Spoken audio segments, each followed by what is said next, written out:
I also did the big NFL study at a time when the NFL was not telling the truth about traumatic brain injury in football. I have scanned and treated 300 NFL players and cool players like Terry Bradshaw and Freddie Dryer and Rosie Greer, really wonderful people. 80% of our players get better when we put them on a rehabilitation program. Multiple vitamin, brain boost, high dose, high quality fish oil.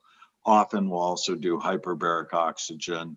Cool. Avoid things that hurt the brain, do things that help the brain, all in this sort of bright mind framework. Your brain can respond, but it's not like you do it one time.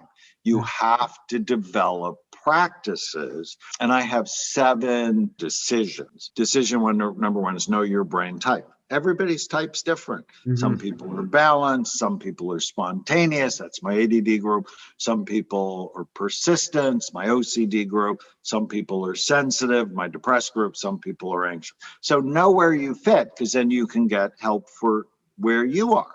The second one is this good for my brain or bad for it?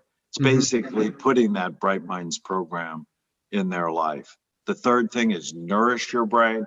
A huge fan of regular supplements, multiple vitamin, fish oil, brain boost, optimize your vitamin D. I mean, you probably check vitamin D on everybody. All the time. Almost on everybody, it's low. 4 is nutrition. Basically, it's answering this one question. Do I love food that loves me back? People go, oh, but I love pizza, or I love pasta, or I love ice cream.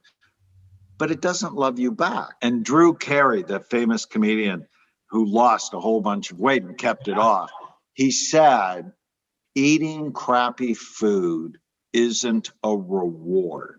Yeah. It's a punishment. Exactly. And yes, because when I heard that, I'm like, he gets it. Decision number 5 is don't believe every stupid thing you think. Thoughts come from all over the place. Whenever you feel sad, mad, nervous, or out of control, write it down and question it. 6, I love. It's notice what you like about other people more than what you don't. Yeah, that's important. And 7, it's the question, does it fit? So I have all of my patients do an exercise called the 1-page miracle. On 1 page, write down what you want. Relationships, work, money, physical, emotional, spiritual health. What do you want? And then ask yourself every day, does my behavior get me what I want? It's so powerful. That is powerful. Why it's called the 1-page miracle.